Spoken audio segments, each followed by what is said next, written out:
Prime မိသားစုနဲ့အတူတူလူမှုရေးပရိုက်တာအလူတန်းတွေပါပါရမီဖြစ်ကစေရောကိုပါတူရဲ့လိုအပ်ချက်ကိုတူကဖြည့်ဆည်းပေးနိုင်တဲ့ချစ်ခင်လေးစားတဲ့လုပ်ငန်းရှင်ဖြစ်ပြီးတော့ Prime အတွက်ဆိုရင်အမြဲအဆင်သင့်ဂုဏ်ယူအားပေးရဒီကနေ့ဖဲချွတ်ပြက်ဖွင့်လှစ်မှုမှာလည်းအပြုံးဝေစီဂုဏ်ယူခင်မင်ကဖဲချွတ်ပြက်ဖွင့်လှစ်ပေးကြမယ်စီဝါရေးလုပ်ငန်းရှင်မလင်းလင်းမြတ်ဒစင်ဘစ်ကစ်အားဖဲချွတ်ပြက်ဖွင့်လှစ်မဲ့နေရာပေါ်မှာချွတ်တင်နေရယူပေးပါရန်ကာရဝါတရားနိဝါဒတရားရွှေထားလို့ရုပ်သေးလေးစားစွာဖြင့်ပန်းကြားဖိတ်ကြားလိုက်ရပါတယ်ရှင်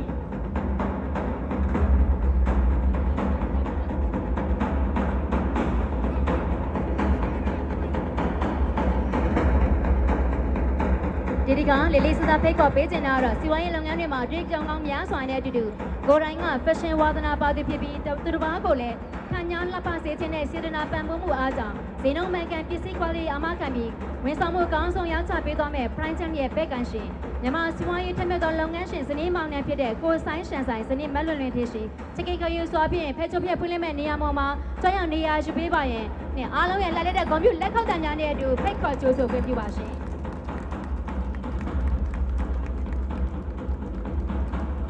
ဒီကလေးစားကောင်းယူစွာဖြင့်ဖိတ်ခေါ်ပေးချင်တာတော့ Prime ဆိုင်ရဲ့ပဲကန်ရှင်ကိုဆိုင်နဲ့မလင်းတို့ရဲ့ဂျေဆုရှင်မိခင်ကြီးကဂုဏ်ယူစွာဖြင့်ဖိတ်ခေါ်ပေးပါရစေ။ဒါနဲ့သမီးရဲ့လုပ်ငန်းခွဲတစ်ခုဖြစ်တဲ့ Prime ဖွင့်ပွဲကြီးမှာဂုဏ်ယူစွာဖဲချိုးဖြတ်လို့ကွန်ပျူတာချင်းမြင့်ပေးပါရန်အတွက်အဖွားဒေါ်နန်းကြောင်အောင်ဖဲချိုးဖြတ်ဖွင့်လှစ်မဲ့နေရာမှာကြိုတင်နေရာယူပေးပါရန်ကာရဝါတရားနိဝါဒတရားရွှေထားပြီးဒီလေးစားစွာဖြင့်ပန်ကြားဖိတ်ကြားပါတယ်။အခုဆိုလို့ရှိရင်ဖဲချိုးဖြတ်ဖွင့်လှစ်မဲ့လူချင်းများစောင်းနေစွာရရှိပြီဖြစ်တဲ့အတွက်ဒေါ်ဟန်နီမင်းတောက်ပအဝင်းတင်ငွေစင်းဖြူနယ်သားကျငန်းဝင်တင်ဆန်းမာနာချေတူဝါတို့Prime အမြဲသွင်းမြင့်အမျိုးသားဝအဝတ်ထံမျိုးစုံဆိုင်နေကြအောင်လူချင်းမင်းပါမှဖျက်ချိုးဖြက်ဖွင့်လှစ်ပေးပါရန်လေးစားစွာနဲ့ပန်ကြားလိုက်ရပါတယ် Ready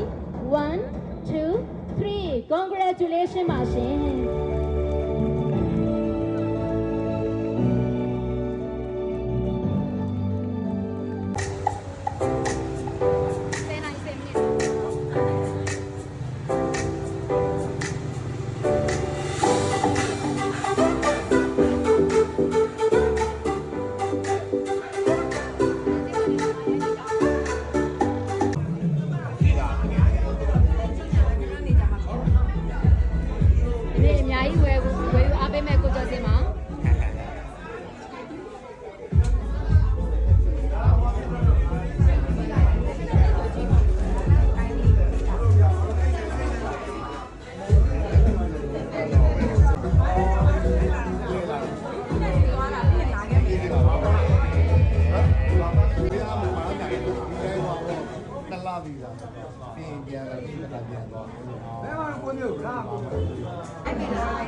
က